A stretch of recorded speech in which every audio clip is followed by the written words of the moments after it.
Hey, this is Tony Soprano, and you're listening to Jersey Boys Podcast with your hosts, Dave Sturchio and the Ernst Boys. I mean, I could give a shit about the Cowboys. We're in New Jersey. These guys got balls being Cowboys fans in Jersey. Anyways, enjoy. Or whatever. How about this, Cowboys? What's going on, Cowboys Nation? Welcome to another episode of the Jersey Boys Podcast right here on Chop Sports Media's YouTube channel, wherever you get your podcasts. Dave Sturchio alongside nationally known comedian. Welcome back, Bret Ernst. And, of course, the Grinch. Well, you know what? He's less Grinch than I am lately. But America's fan is in the house as well. Keith Ernst. Fellas, it's officially completely broken. Not that we both went in there. Like, yeah, we probably loosely said, like, oh, this could be a fun little run or a fun chance to show up and give it all we got for the Gipper. And, yeah, nothing. We got shellacked by the Philadelphia Eagles at home. The Cowboys continue their amazing ways at home. Yesterday setting another NFL record, first team in NFL history to go 5 games in a row, trailing by 15 or more at home. So nobody's ever done that in the history of the league. So that's where we're at. Keith, we'll start with you, bro. How are we feeling today on a non-victory Monday? We haven't won a game since Pittsburgh, and it feels like it's about a month and a half ago, maybe 2. I miss my brother's voice. I want to hear it. Hello, I Brett. missed everything, man. I missed the Niner game. I missed a lot. And I guess I missed all of the speculation, what could happen, what could. I'm just coming in when the fucking wheels fell off, and I don't know what to do, or it's just I'll be honest with you, it's one of the worst teams that I've ever really felt that we've had. And it's not record wise. I'm trying to think, maybe keep 87, 88 year, because even when we went 1-15, there was hope. And then I guess maybe when we had Quincy Carter. Yeah, you can't call them losers anymore, according to Bill Parcells. When they won their 9th game, I was very excited about that because you couldn't call them a losing franchise because they won their 9th game. That was fun. That's also when we had a competent coach. Now we have. Let me ahead. just say this really Sure. quick. I'm sorry. Go nuts. We're mismanaged. Okay, our front office made no moves in the offseason. Our defense has talent, but we can't stop anything. Our offense couldn't move the chains. The only bright spot's Aubrey. Aubrey is the best kicker we've ever had in Dallas Cowboy history. That's the only bright spot. It's not close. He is our weapon. He is our offensive juggernaut known as Brandon Butter Aubrey. Keith. Okay. Yeah, go ahead. Go nuts. All right. So let's talk about our defense, which played, I thought, outstanding. Okay. Given the circumstances. What circumstances are we talking about first? Let's see. Injuries. Okay. So Mike is, but Mike not is, even that. Mike is back. Philly had 5 or 6. They punted like 5 or 6 times. You cannot. This is my problem. Okay. And Sturch, I am going to bring up our text. Sure. Right? Go nuts. Okay. Our defense stopped them and then stopped them again. And then Cooper Rush fumbles. All right. Mm-hmm. Once Cooper Rush fumbles, Philly gets the ball on the 17-yard line. They score. You right away. Defense sucks.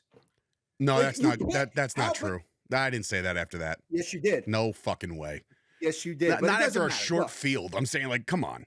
But it was 17 yards and they scored. Bro, the game was 7-6 almost going into halftime. And then they were stopping them. Our offense, dude, you guys, it was so bad that I don't even know how you can point fingers at this defense. If we had a competent offense, just not even, maybe just, I don't know. We win that game.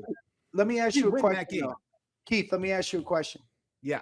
Do you think if Dak is in, it's a different game, or do you still think it would have went the same way? I think it's a different game. Okay. How different? I don't know. I just think like keeping it close, or we can win. Maybe. Then our defense was holding them. But that's our also defense was doing well. Okay. Well, you didn't let guys. I just went through. I think there's 7 drives or 8 drives we had a combination of 2.5 minutes. That's fucking insane.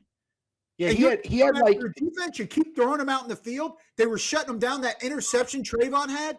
Micah Parsons gets the ball back after Zeke fucking fumbles in the end zone, and we can't score a touchdown. yeah. Fair. But let me ask you guys a question though, because we're having problems even with Dak in there.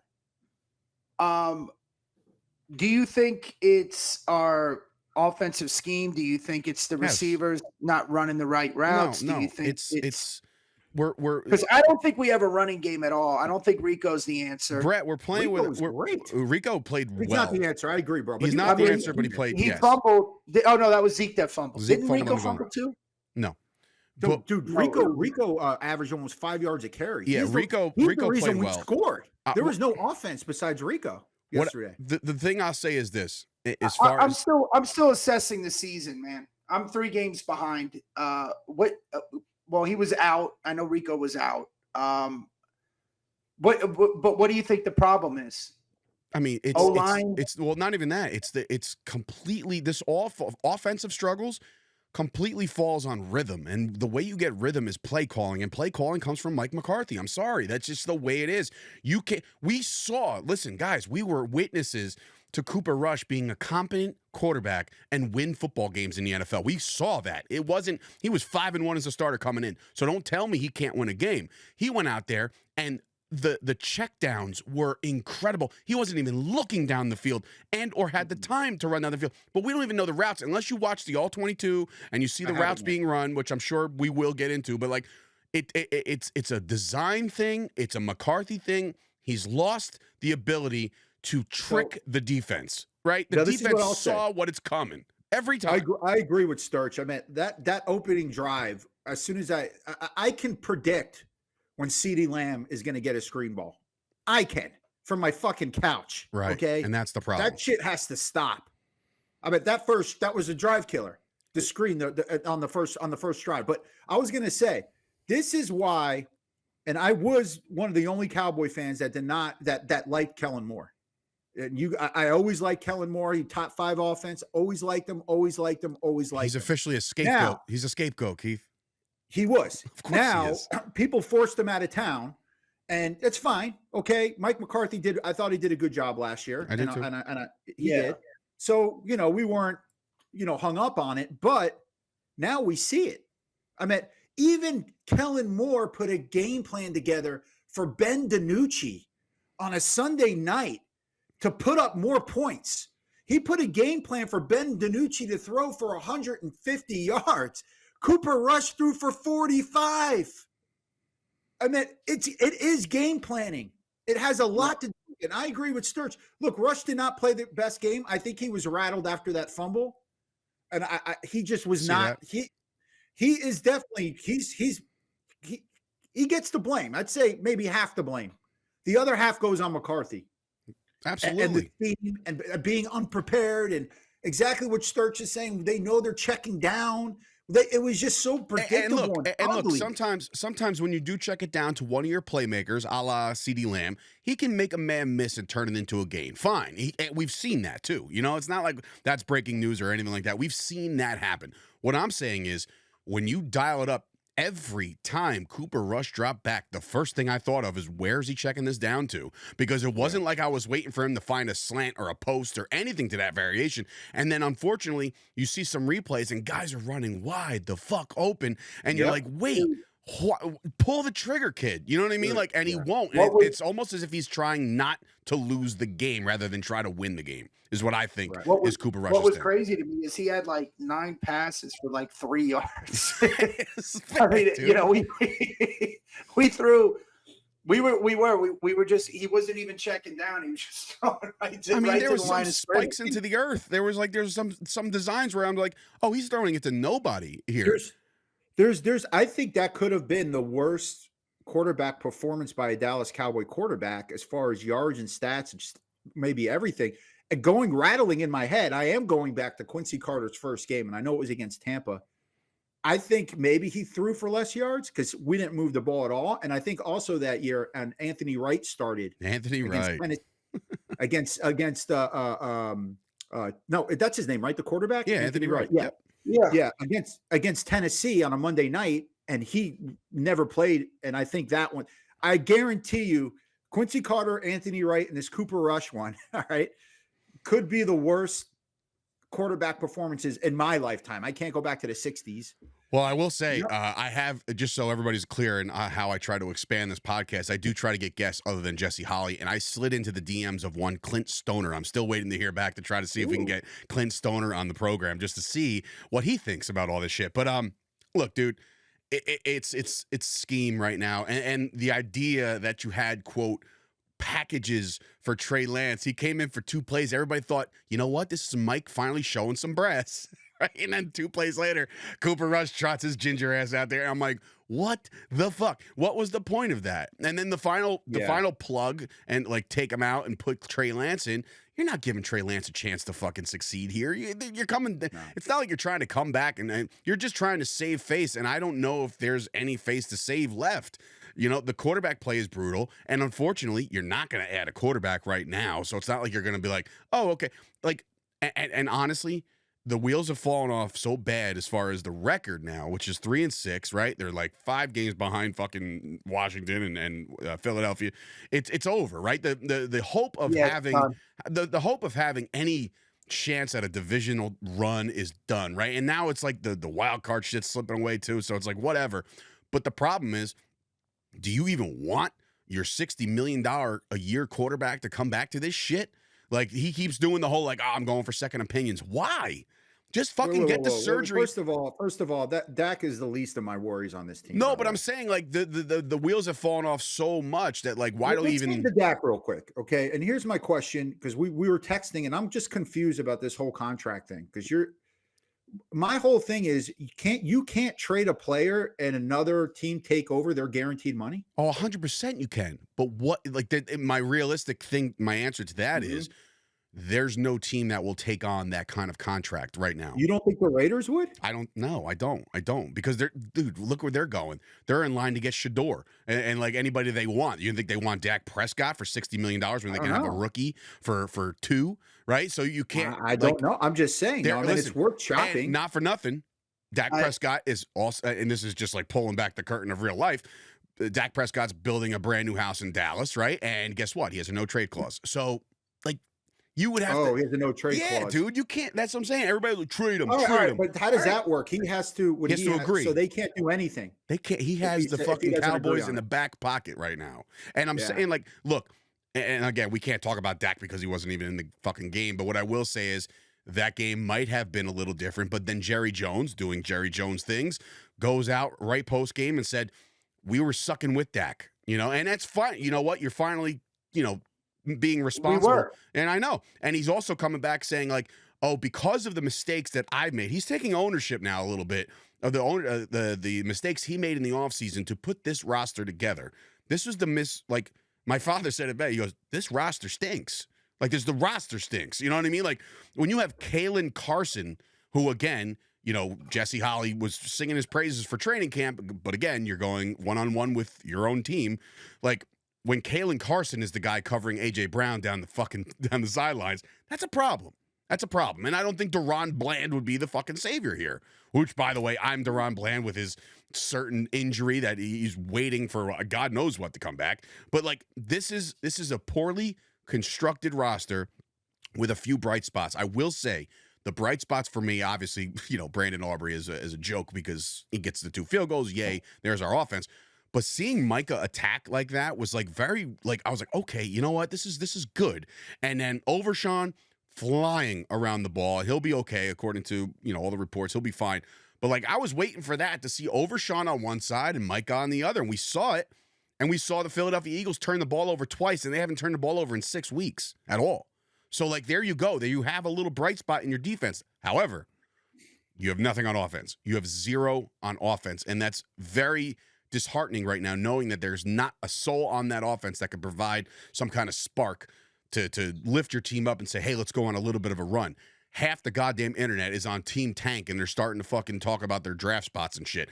I'm you. No. I'm all you losers because you know what? Not for nothing. You don't know what spot we're going to have, so it's stupid to even think about that right now. Right now, the Cowboys hold the 11th pick in the draft. And B, it's going to be a guard or something. So all your little hopes that we're going to get some running back from Boise State or fucking Shador Sanders or Travis Hunter or all these new kids that are just shiny new toys, we're going to draft Zach Martin's replacement. You're going to look at the draft pick, say it sucks, and then everybody's going to be like, well, same old Cowboys. That's it. That's it. Like, there's nothing to hang your hats on, so why not root for the team to fucking win a couple games? Who cares? Let's win. Yeah. But the fan No, base, now, they're what do tapping you out. wait? What do you think we do from here now? Do we start playing guys like Flournoy and No, it's other not. receivers I just don't- to see what we got? No, I don't think it's that fallen off yet. Like, you want to lose the next But two, and you're 3-9 and or whatever, and you're like, the season's a wrap. Yeah, then you go see what you got. But next week they got a Texans team coming off a loss, right? A bad loss, none to mention. Like, 5 turnovers. It was the Buffalo Bills of 2000 and whatever year that was, 7 or 8.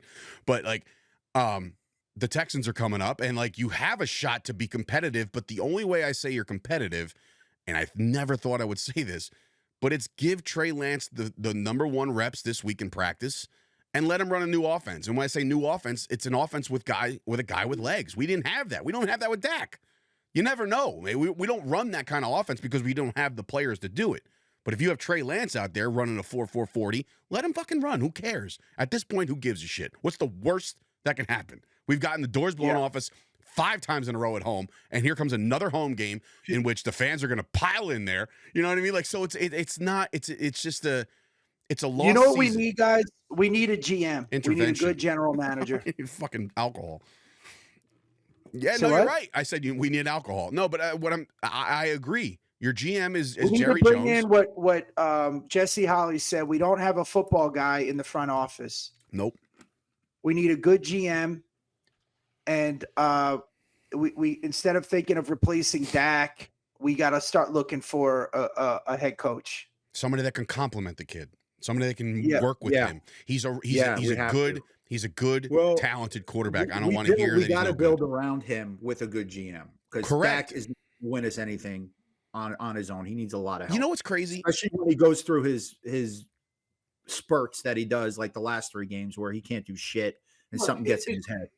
It's just like in any business, right? If you're hemorrhaging, you got to figure out what's our strongest point, build around it. And look, I know a lot of people. I read some of the comments. I'm not as excited about Dak, but we got to ride with him. He can get the job done.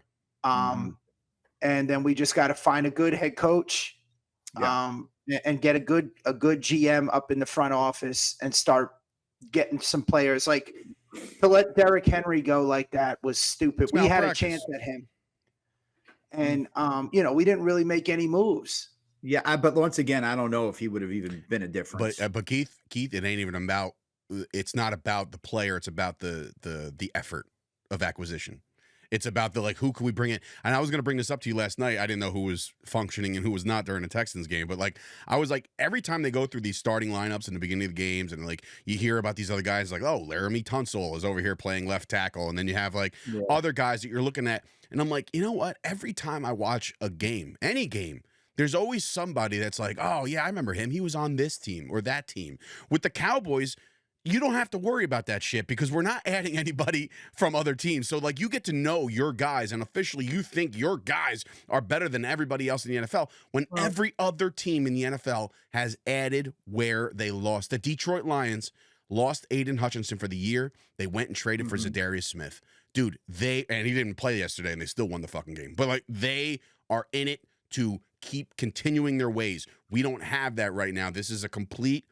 They didn't want to call it a fucking rebuild, but this is absolutely what it is now. It's officially a rebuild. Yeah, I would say that for next game, going to your Trey Lance thing, I think we try Cooper one more time, and this time this time we have nothing to lose. Open the field up, take shots, do things. Like you said, you're right. He was trying not to lose the game instead of trying to win the game. Maybe put him in this time and just be like, okay, I don't know. I mean, like I said, and you're right. Cooper Rush can win games. Okay. We've seen it. We saw it. Yeah. And that's why I think this falls on the coaching in that particular game. Now, if he starts losing, going back to what Bret was saying, I agree. If we lose this next game, which we're going to, but I'm saying no, then we start. I don't want. I'm okay with resting Parsons and resting Overshown. It becomes preseason football, is what it does. It does, because you don't want to risk anything with our stars. You don't. And when you're out, see what you got for the next year. So this season reminds me of the 2010 Dallas Cowboys when we started out 1-7. And that's another thing Jerry said, which didn't make sense to me, where he's talking about firing Wade Phillips. And he says he regretted it. He regretted it. What did you regret? Our team won. Dude, our team could have won. They were in every game or won every game after they fired Wade Phillips. Sometimes when you fire a team, look at the Saints this week. They beat Atlanta. It gives you extra motivation. But Keith, this is you're saying it all right there. What we did in the past was that we fired a head coach midseason and we won. Mm-hmm. What the Saints did, they fired a head coach and they won. Jerry Jones it's not rocket science to see what he's doing here. If he fires a head coach, Mike McCarthy, if he fires him, and the Cowboys name, who fucking cares, Al Harris or Zimmer or whoever, and they win games, you are now putting yourself in a worse position for a draft pick and hopeless ending to this story, because what exactly is the ending to the story? We sneak in as like 8-9, who would have thought, wild card team or something like that, and get the doors blown off us in the first round, and who gives a shit? I'm just for it. I don't care. I mean, I want to win games. I want to win games too. The best way to win for me is the way I want to go. And but go ahead, bro. You look like you want to say something. No, I would like to see Al Harris move up. I wouldn't mind seeing that. Yeah, sure. He's right now. He's the assistant head coach. I don't want to lose him, man. I don't want to lose him, because after this season, let's just say he's stuck with us this year, because there was some talk of him like going somewhere, and I don't want to lose him. I don't. After this season, you know what though, Bret, and I like Al Harris. I really do. I like what he's done with the team the last couple of years. But are you looking at this team right now and saying that any of these coaches are deserving of their spot? Because we're getting smoked. Listen, man. I mean, look what Al Harris had to deal with injuries, and then we lost Diggs, we lost Bland. I don't know. I just think we got to shake something up, man. But the Texans. Go ahead. No, I wouldn't mind Al Harris, but I don't as an intern coach. But yeah, I would go. You know who I actually like? I know I said Vrabel, but I like Aaron Glenn as well. You know what? After watching what he was able to do last night with a team that was just like down in the dumps on that moment, like I was sitting there too. I was like, I like Aaron Glenn, man. Like, but here's the thing, though. It's like, I mean, as a defensive coordinator, right? It's tough. Now, here's my thing with Aaron Glenn is the reason I say that too is I remember him as a football player and how smart he was. He was one of the bright spots on the Cowboys because he followed Bill Parcells to the Cowboys. Mm-hmm. He was one of the bright spots on our defense as an older corner because he was smart. You know what I mean? So I don't know.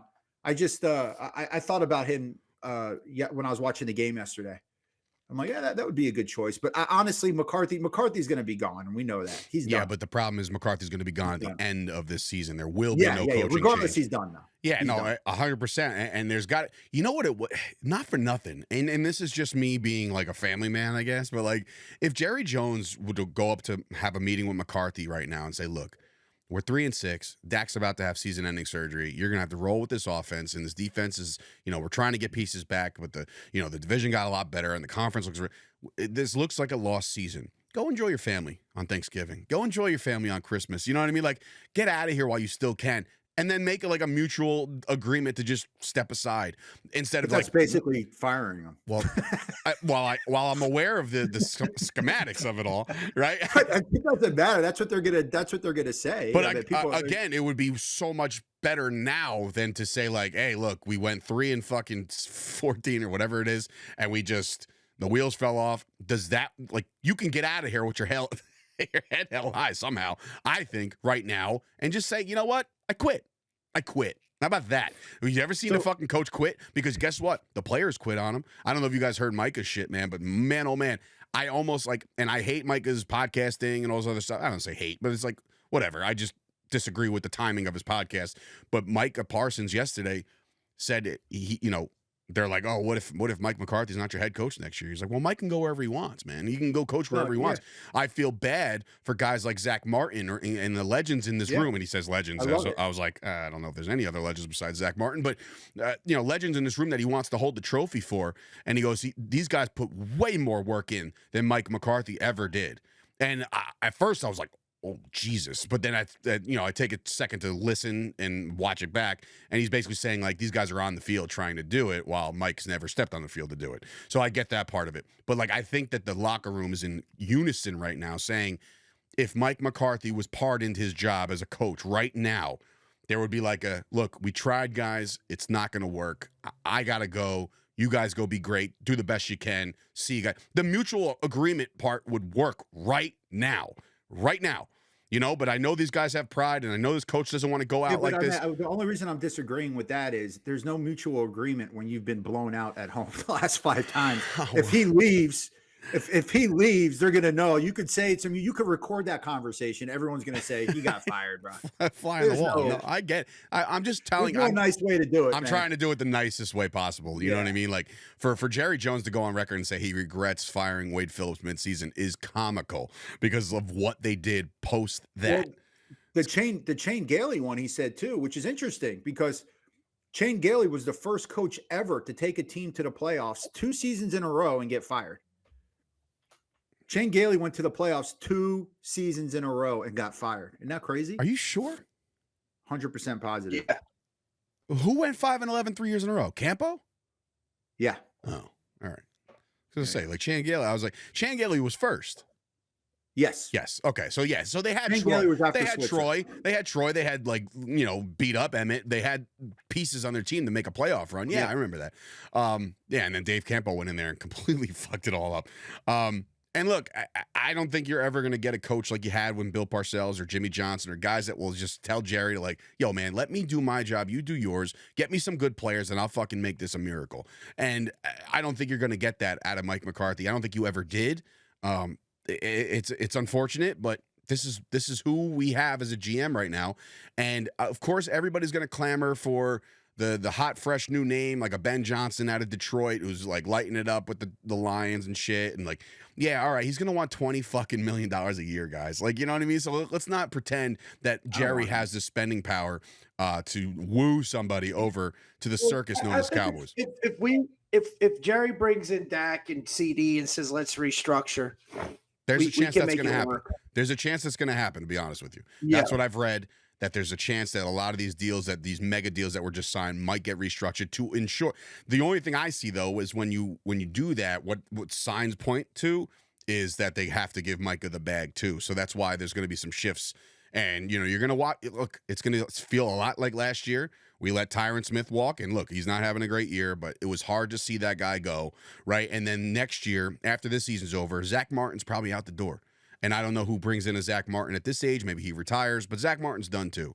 So that's why I say let's not try to go nuts over this draft, because more than likely they're going to try to address what they're good at addressing. That's the offensive line. Because, again, you can want all the shiny new toys, but at the end of the day, it's the guy calling the plays. It's the guy signing the contracts. So it's upsetting. We're not even talking a lot about the Eagle game because there's not really much. Really quick. Go I ahead. just want to say, going back to Cooper Rush's stats, which he threw for 45 yards. Solid. I was just on my phone searching. The game I was talking about with Quincy Carter. How many yards? His first game, 9 completions out of 19, 34 yards. Oh, damn. So I was right. And then Anthony Wright's game against Tennessee, 5 of 20 for 35 yards. Wow. So you're right. You're dead on. I'm telling you, those are the last 3. Like that it's in that range. I'm also proud to know that What I was go on a Cooper's rant final and this guy's stats, Googling. Bob? What? His final stats? What was Cooper's final stats? Yeah, he had how many completions? 45 yards, but 2 interceptions, was it? He sucks and he fumbled too He twice. fumbled, yeah. Or maybe it was the fumbles. I don't know, man. It's just like that's like Babe Laufenberg performance, bro. Yeah, but even Babe moved the ball more. You know how much I can't stand Babe Loffenberg as a backup. I bet that was. We've resorted to not only like obviously we haven't even talked a lot about this Eagles game because there's not much to talk about, but it's to the fact where. There's not much to talk about, but it's man. so funny because I'm sitting there on what night was it? Thursday night. And I send you guys text. I'm like, hey guys, I'm watching this 1991 Cowboys season. Like that's where we're at now as a fan base. I have to go resort to watching the good old days. And it's good to see it now, and it's good to hear from you, Keith, on those conversations because it's cool to know that like I was 6, so like I've educated myself over the years. But you're fucking bang, bang, bang. Like this is what happened this day. Then the next game, this game. And my father the same way. He used to tell me, oh, this is what happened this, and oh, they had this. So it's like, yeah, cool, nostalgia. That rocks. That's about it. All right, so let's make but here's the problem. That 91 season, we were still building. There was still hope. This has been the same old song for the past 20 something years, man. Well, maybe this years. Maybe this is 80. It's Maybe this is terrible. 89. Maybe this is 89. No, I would say this is reminiscent of 2010 when Romo went down. Like I said, and they fired because once we were out of playoff contention. We were 1-7, and then we had the same conversation. All right, what do we do now? John Kitna is playing. Do we pull DeMarcus Ware? Do we do this? Do we do that? And it's like, Keith, is that the same year? Is that the same year that like they brought him back against Carolina and he still got fucking whipped around? Or the Dolphins? No, Dolphins? That's 2015, buddy. See how many fucking times this guy's been hurt? It's like, no, I mean that was amazing. I mean that's the thing. Even in that year, we still had a chance in the division when he played on that Thanksgiving Carolina game. If he won that game, we were going to be 4-7 or something. He beat Miami the week before, right? Yes, he came back and beat Miami because they couldn't win with that. Shows you how awesome Romo was. Is that he was 2-0. He went down. We lost 7 games in a row and couldn't win until he came back against Miami. Well, guess what? Anyways, it's that was the fucking Twilight Zone because we're back to not being able to win without our starting quarterback, or we can't win with our starting quarterback. It doesn't really matter. On me, I got to call me. I got to make the best call of all. This is so bad. You're in the text? On my text. Okay. Which one was it? I don't know. Oh, I got to go up because I just want to read it. It's so bad. Or is it when you were like, you never said that about Dak? It's like, yeah, no, that one was. I was like, this is definitely on Cooper. You're like, well, you never said it was on Dak ever. And I'm like, well, I have my way. Paul Crewe is the greatest quarterback ever in the history of football cinema, buddy. No way. No, you have never watched Willie Beeman do his thing. I have never. Did you watch Any Given Sunday? Of course he did. Yeah, of course. What's better, that or Longest Yard with Burt Reynolds? Stop. Longest Yard, bro, all day. Thank you old heads, bro. Like, just what? What do you mean? Well, wait, I could make an argument for Keanu Reeves in the replacements. that Shane fucking Falco can lace that ball when needed. Okay, he was great too. All right, this is great. This is 3 calls in a row. Oh, this wasn't your call. I thought you were talking about Paul Crewe was the call. No. All right, on me. Here it goes. Therapy. All right, everyone. This was on Saturday at 7:37 p.m. Oh, I know where this is. It's my fault. Wait, 7:37. So it's 10:30 at night on a normal Saturday. Here's me. I'm gonna make a crazy prediction, but Zeke runs for 100 yards tomorrow. I have a feeling. Hold on, that's mine. Hold on, wait. Then Bret follows up with this one. Ready? I bet we beat the Eagles. And then this is the best one. Then Sturch comes in and goes, I think we win too. I don't know why. I've leaned more and more towards an upset. All of us. We're fucking horrible. We're so generic. Every single one of us. We can do it. We suck. Fuck, man. We should change this podcast now to start talking about cinema, like cinema players that we like. I like Vladimir from the program. Oh, he's great. I think we should get him in. Oh man, get Vladimir in on defense. Greatest head coach in cinema history, Goldie Hawn, Wildcats. No, baby. see, you missed it. Yeah. You're missing. No, Goldie Hawn. No, you're missing Al Pacino in fucking Any Given Sunday.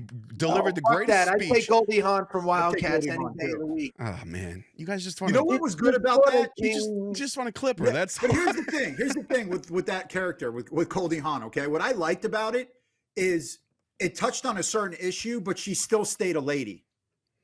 if that makes sense. I'm you with this shit. What is No. this? What I'm is trying this? to say is that she stuck to her remained like she principles. wasn't fucking. She was into football, but she was into football. She wasn't trying to act like a dude. Trying to we call those pick-me's. We call those ladies and women pick-me's. Pick me. Like I like sports. look at me. I like sports. Yeah. No, listen, guys. Seriously, I think we slip Finch $100. He puts it in his jersey. We get Goldie Hawn. We get Finch. What the fuck is Finch? No, and we get Woody Harrelson and Wesley Snipes, dude. We're good. They're basketball players. Yeah. They were in Oh, Wildcats. What was You this see guy? Wildcats? Dude, it's been years. I've probably never actually watched that movie. The only one I will not take, who I love to death, and he's fucking awesome. He's one of the greatest ever. I will not take Robin Williams at wide receiver. He was awful in Best of Times, even though he beat Dr. Death. He's just making you laugh. They're trying to jam him at the line. He's telling a joke. Well, Kurt Russell could make a strong run for quarterback. Where? Oh, all right. In that This movie. is Best of Times, bro. You got to watch. You talk about me not seeing Any Given Sunday. Best of Times is a great one with Kurt Russell and Robin Williams. Did you guys, as this podcast has gone off the rails, did you guys see Necessary Roughness with Paul Blake? Yeah, of course. Oh, good. Of course. You want to talk about? Listen, the only person that can give Brandon Aubrey a run is the female kicker from that fucking movie. Yeah. Oh yeah. Kathy Ireland. Kathy Ireland. Yeah. We get Kathy Ireland in. No, we don't need. We're not replacing Aubrey ever. All right, done. I said it yesterday. I was like, 10-year contract. Lock it up. Get back. All right, But wait, there was LL Cool J, Jamie Foxx. dude, that star-studded roster. It was, first of all, it was Cap Rooney. That was Dennis Quaid was the quarterback, right? Then he goes down. This felt very reminiscent of the 2016 Cowboys. He went down, and then all of a sudden, the young upstart rookie, who the old white head coach had to get used to trying to figure out how to coach him. Run there, run to the dinner bell, and your mama's ringing the dinner bell. It's so good, dude. Oh my God, so good. Anyway, yeah, they suck. Everybody sucks. Keith is now Googling more meaningless stats. All right, so look, the Cowboys 3-6. I am right now. I forgot. Do you ever see Nick Nolte when he played Blue Phil Chips. Elliott? Blue Chips? North Dallas 40. Oh, Yeah, I'm talking about they're Blue one of the Chips when he was recruiting That Shaq. was actually about the Cowboys in the 70s. I heard that. Did not watch that one either.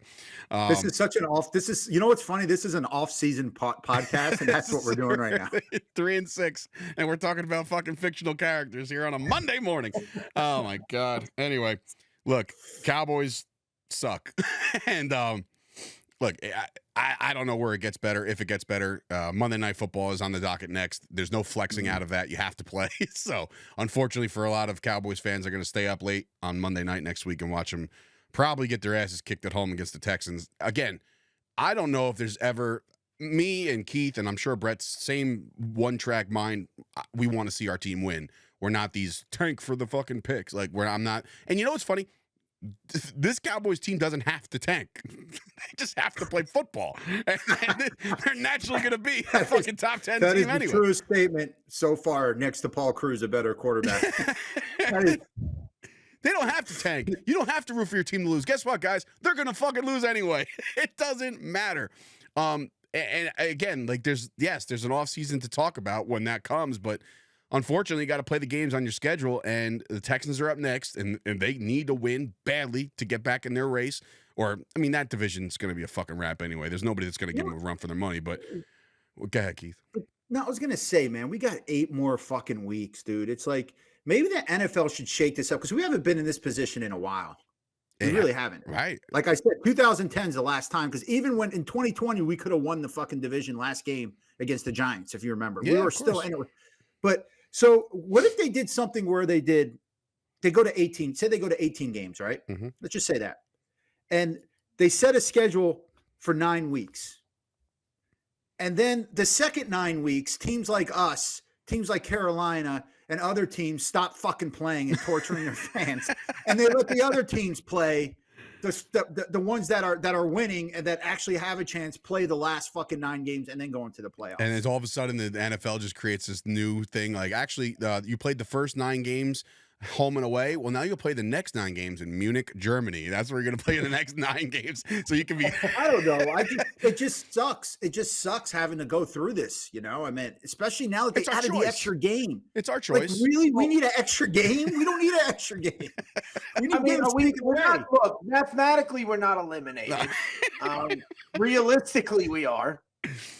A lot shit can happen. I mean, Washington should have lost to Chicago, and then they lost yesterday. The Giants lose to Carolina. If we would have beat the Eagles, again, I would have said this is a must win for us. Hold on. Well, good thing. It's Which good. It would have been. Good thing. It's really a good thing that we get to next time play Philly, go to Philly. That'll be even more fun.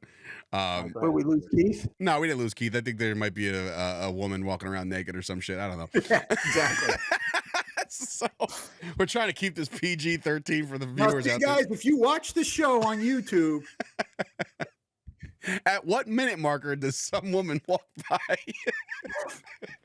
with her tits out? What makes it even worse, though, is like, I was with my buddy in Texas. I was in Dallas this past weekend. By the way, Sturch, Jay says hi. What Hey, up, Ross. Jay? Yes. He was talking. He's a Jets fan. He's been a Jets fan his whole life. But you get Browns fans, Jets fans. You get guys that have been going through this every season. You know what I mean? And they're like, yeah, it sucks to be us. But I think it's worse for us because it's almost like, the expectations is so high and it's like we have the talent to do it and we just keep falling apart. Brett, the biggest, you know what I mean? Brett, the biggest meme of all time is a Cowboys fan saying this is our year. You know what I mean? Because it's like that's the truth. Every year we go into it and we're like, you know what? This could be something. We're realistic. We're realistic fans. I was the only one. I think. How long we've been doing this podcast? 5 years. 4 years. Sorry. No, because it was it was when Dak's first starting year, wasn't it? Jesus Christ, no. Oh, it was 2020. It's 2020. No, but I'm confusing that with when we first met. Yeah. Oh yeah. 2020. I was never sold on the team. I wasn't. I was not negative. I had a lot of high hopes for this season, especially with our defense, the way it played last year, getting a new coach in, the way we played last year. I thought this was going to be Dak's year to break out. And like I said, we're not almost 8-9 seasons in. I still don't know who Dak is. He's bipolar. It's like he'll play phenomenal and then not play good. And I don't know what is going on. And the only common denominator is Jerry Jones. You're not wrong. And we again, front office, we need to get some football minds in the front office. And again, I know I and what I meant by that text, Keith, is here we go again. I realized the defense wasn't winning games for us, but I saw this problem with our offense. We weren't moving the chains. We didn't look fluid. There was something off with our offense. Yeah, and that's why, but now it's weird because you're right. I mean, obviously, but the offense was awful. That's why I'm treating the defense the same way now. I haven't said one bad thing about the defense. I'm just bashing the offense because I think our offense is the main reason we lost that game. The Philly game. This was a concern of mine the second, third game of the season because it was just weird. We couldn't move the chains, man. Yeah, I mean, and like my brother said, our defense, we were set up to win. What people don't realize, okay, in a perfect world, because I hate these arguments where they're like, well, the offense doesn't score. That's not going to happen. You're in the NFL. They're going to score. I don't know. It's very rare to get a shutout. Yeah. Our defense can only be on the field so long. Keith said it what people don't realize. Go ahead. No. Sorry. Go ahead. Sorry. People don't realize what. What people don't realize, the defense is on both sides of the ball is really at a disadvantage. It's much harder to stop a team that knows where they're going, knows where the routes are going to be. The defense has to anticipate, right? That's why it's defensive. And we had opportunities to take the lead and win. We turned the ball over. Yeah, all right. Let's just dismiss the first Cooper Rush fumble. We'll just chalk that up to nerves. We still had a chance to pull ahead. They had their best offensive drive until Zeke coughed it up into the end zone. Yeah, that was their best offensive drive. These are things that matter. That's fundamentals. That's fundamentals. That starts with coaching and preparation. I'm sorry. Like, there's no excuse for that. And to your point, Keith said it last week on the show. He said, like, if the defense could just hold them to 20 or less, we should be able to win games, right? Even with Cooper Rush. Absolutely. And I agree with that. You're not going to get a shutout out of this defense. It's not going to happen. So get those expectations. You're not going to see it at all in any defense. It's right. It's rare. Yeah, those days are gone. I bet. But now, I want to change that. They can't score more than 5 points, and we can win. I know we can. The minute we bring up, we would have won 6-5. We listen. The minute you give up that pivotal safety, it's over. You just know it's over when that safety's given up and it's 2-0. Things get nasty. What's insane is we were undefeated at home last year for 2 years in a row, Brett. And now we can't win a game at home. I don't. And look, I mean, this is comical. It's topical because people are talking about it. And they asked CeeDee Lamb, CeeDee, what happened on that play? Oh, I couldn't see it. Why not? Oh, the sun was in my eyes. Oh, okay. Should Jerry add shades? 1,000%. Have you brought that up to him? No, you guys can. Like, that's what that's real. That's a real interview with CeeDee Lamb. He lost the ball in the stupid sun, bro. And I swear to God, last time me and my brother went out there, it was the day after me and Brett and my brother Danny watched them beat the shit out of the Eagles, right? We went and took the tour. I take the tour every time. Don't ask me why. It's fucking dumb. Because I like to see the little nuances of the stadium, whatever. We're on tour. We're upstairs. Nobody's questioning you. No, I know, because people are just like, why do you do it all the time? Yeah, it's the same fucking what? place. No. I'm just saying. You take a tour? It's the same fucking tour that I've taken 15 times. So it's not like anything's going to change. However, last time I spoke up to the tour guide, right? The tour guide's like, in 1965, we had this, that, and the third, and we had this new stadium. I said, excuse me, has it ever been brought up to put shades on the fucking windows so we can say? And they all looked at me like, oh God, what did he just ask? Don't ask that again. Don't do that. It's like, it's taboo. You're not allowed to talk about the shades. Guys, Jerry Jones is the cheapest billionaire I've ever seen in my life. You could put fucking construction paper on the windows and it would be better than what's happening right now. Why is that so hard? Well, the other thing that's insane, that's not even his tradition. I mean, I love that it's still there, but we should have retractable roofs if the sun's a problem. We do. We have a retractable roof. The sun but why don't they put it up? The sun comes from the fucking end zone. The windows. Like, when we go in to see the game? Yeah, but it's still open, though. That doesn't matter. That's over the top. Yeah. That's over the top. The big glass. Yeah. Look right behind you. Look right behind you right now, Brett. That sun is blaring in people's eyes. That's a great shot. And I said this, I commented on the fucking Cowboys Instagram.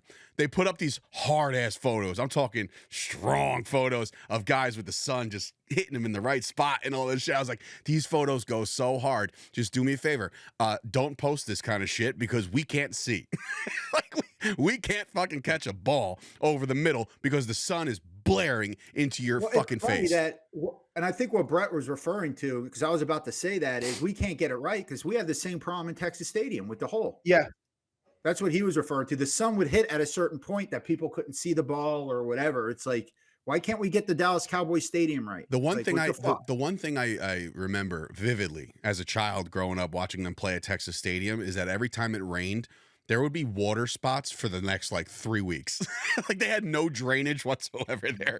It was all just like, he's tackled at the 5 through a puddle of shit. And I'm just like, oh my God, like, what? It rained 3 weeks ago. Why is it still wet? I still can't believe the snow game that we had on Thanksgiving. I remember where I was. So fucking weird. That was insane.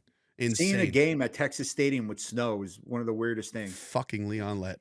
Anyway, the big cat screwed it up again. Look, clearly the Texans are on deck. You know what's crazy about that Thanksgiving game, by the way, is that after that game, the Dallas Cowboys did not lose another game all the way to the Super Bowl. Fine. The other strange thing about it, the Miami Dolphins didn't win another game the whole fucking season. Oh, so that's after that game. Isn't that there's crazy? the- That's a weird stat. Anyway, there's the recipe right there. We just have to have it snow on Thanksgiving against the Giants. We lose that game, and then we go on a fucking run. Easy. but I just think it's weird that the Dolphins didn't win another game after that. That's like, Yeah, that's catastrophic. Pete Stoyanovich. And just kicker. to remind people too, because everybody keeps talking about the Niners haven't won a Super Bowl till before us. At least, I mean, they've been twice or three times, I think, but they haven't won either. They're having a fucked up season too. Yeah, I mean, Purdy looks they good, struggle with Tampa. They struggle with Tampa. Purdy looks good though, bro. I'm telling you, man. Nah, The way I always like Purdy. I told you I like Purdy. The thing that I like about Purdy is his mobility, but he keeps his eyes downfield. Mm-hmm. That's something that Dak wasn't doing in the last games. He's ducking. He's keeping his head down. You got to keep your eyes downfield. CJ Stroud does it. Jared Goff does it. They all keep their eyes down the field. And look, Jared Goff throws his worst game ever, and he wins. So it's like his worst. Yeah, and no bullshit. And this is not even fucking false. Dak throws 5 picks. We lose that game by 50 plus. And it's not even close. Well, what's crazy about the Buffalo game we won was 5 interceptions, and I think it was the same thing. Nick Folk kicked a 53-yard field goal to win. And they froze him. You remember that? Yeah. He had to do it twice. Right. And this guy kicked a 53-yard field goal, right? Or 52 or something. So it's very similar. And it barely fucking by a pubic hair. Dude. I know. That Do shit. you realize the last time I talked to you guys, because I've just been on the road and doing press tours and stuff, was that Pittsburgh game. And I was like, look, you can throw 2-3 interceptions, or if you come back and win like that, nobody cares. And then we just fell apart. I think what was the next week was San Fran, right? Yeah. Yeah. And then the week after that was Atlanta, right? Mm-hmm. And then last night.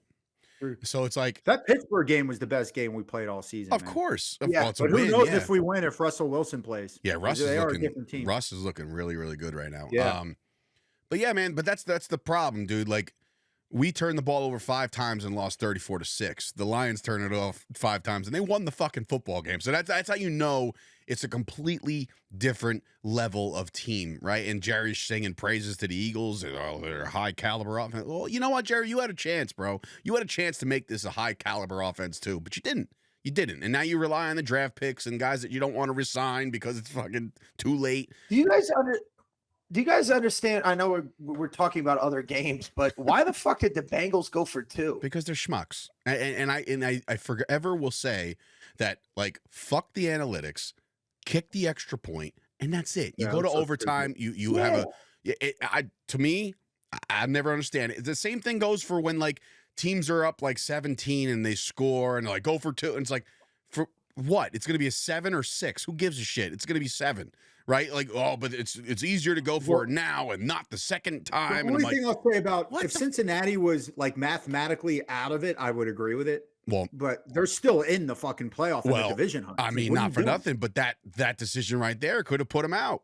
Honestly, that's their 6th loss, bro. Like, how hard is it going to be? No, I know, but I'm just saying though. That's why I wouldn't have done that. Now, when your season's on the line, you're still in it. You see teams doing it that have nothing to lose. Fine, then you get what I'm saying. They have a lot to lose, and they did it. Yeah.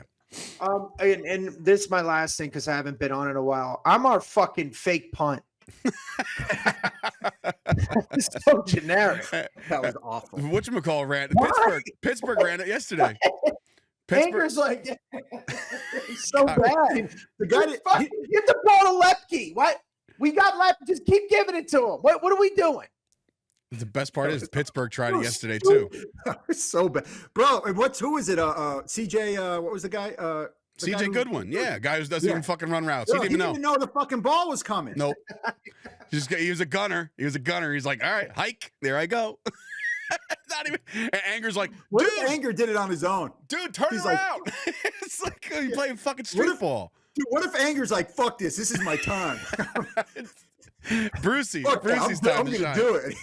Just fucking Brucey from the newest longest yard. Brucey's time to shine. Why can't I play quarterback? Hike. This team sucks. Anyway, none of us are picking the Cowboys to win. I don't think, right? Nobody's picking the Cowboys to win the Texans game. Through it. All right. Well, listen, I'll start it.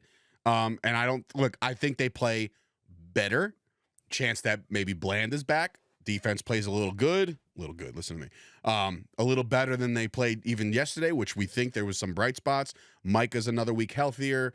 Hopefully everything's good with Overshawn. I think they keep it relatively close, but they're not winning this game. They're not winning this game. I looked at the schedule. I mean, I guess you can maybe say they could beat Carolina and they could beat the Giants, but like I'm not giving them those games either right off the rip. So this one, the Texans are now, they have to get back in this. They have to show their dominance, and it's a Texas Bowl and those other shit and blah, blah, blah. And before I, my official pick is to give it to the Texans. But before I get lost in this, I do want to shout out my paisan, Tony Catalina, who was with me. We used to do a podcast together. He's from Blogging the Boys. He left Blogging the Boys, and he was credentialed yesterday. So he was right there in Jerry Jones's face with a mic in his hand. So it was really cool to see how, somebody grinds and hustles like he does. It's fucking awesome. He's sitting right next to the Patrick Walker. So that was a very cool thing.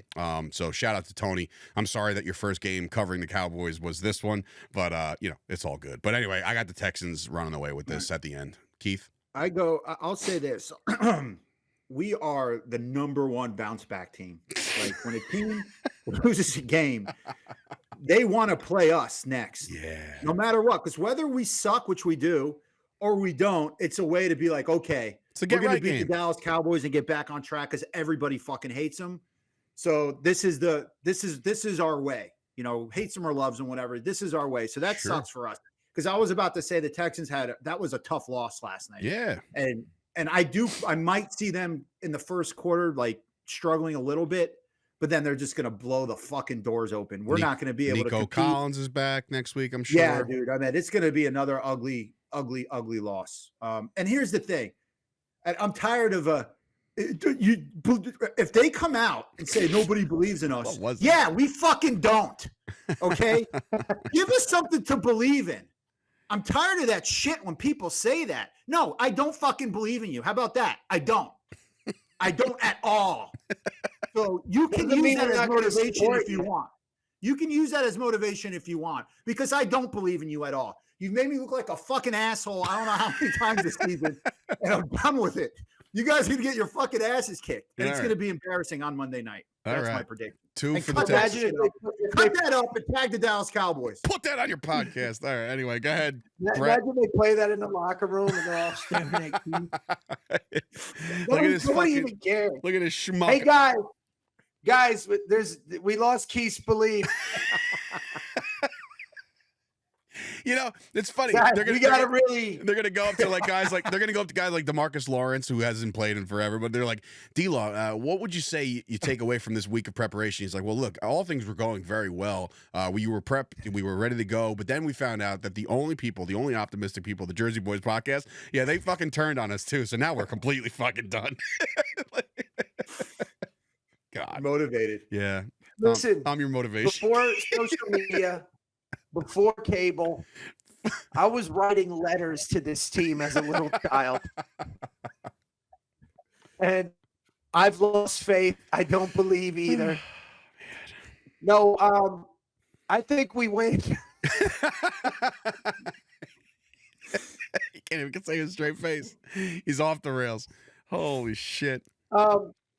Look, I mean, we're 6.5 point underdogs at home. I don't even know. Oh, God, that's easy money, bro. That is beyond easy money. Fucking easy money. Just like man. By the way, for all you degenerate gamblers out there, all you gamblers out there, I got a great bet for you going forward. He just perked up. Well, what's that? You got a tip? Here's my newest, greatest, sure thing bet for the rest of the 2024 season in the NFL. When the Chiefs are down by 10 or more, you live bet the Chiefs. That's it. They don't lose. It's over. The odds will be nice and juicy for you to go fucking pick up some money. That's a good call. They don't lose ever, especially when they're down, because every week it's the same shit. Oh, they're down by 16. I don't know about this. But then somehow, did you hear the hot mic moment for fucking Patrick Mahomes? No. Oh, dude, he's running off the sidelines, throws the ball away. And the referee's right there, and he's still got his mic on. And Patrick Mahomes goes, hey, man, can you please tell me at least when they're close so I know to get out of bounds? Like, he's literally asking the referee to help him out in real time saying, like, if the guys are close, let me know and I'll jump out of bounds. Like, I was, what? like the ref, so he could watch the game without getting hit. He basically is. By the way, hi, Kermit the Frog here. I love your Kermit. This is awesome. It's like, I just tell you when they're close. Yeah, fuck them. Fuck Mahomes. But that's your live bet, by the way, for all you gamblers out there. Make some money with Dave. That's my new podcast that starts tomorrow. Make some money with that. I don't bet on this fucking I game. mean, I would absolutely take the Texans. Right. Well, there you have it. There you have it. That will do it for this shit show of a podcast this week. Look, we give it to you straight. We're not, these people that are clamoring that we're going to be the best. Can I make a clarification? Sure. Though? Okay. We don't have faith. We don't want the Marcus Lawrence taking this wrong way, make sure you clear it up. No, I'm talking about we still support you. And what you are, you're like the parents that go to every game to the kid that sucks, that's on the bench, but they're just still there. Or they'll show up to the recital, even though the kid's awful. And you're like, yeah. Oh, God, he's terrible. He's embarrassing the family. But we'll be there for you. We're still riding. We still love you. But we have no faith.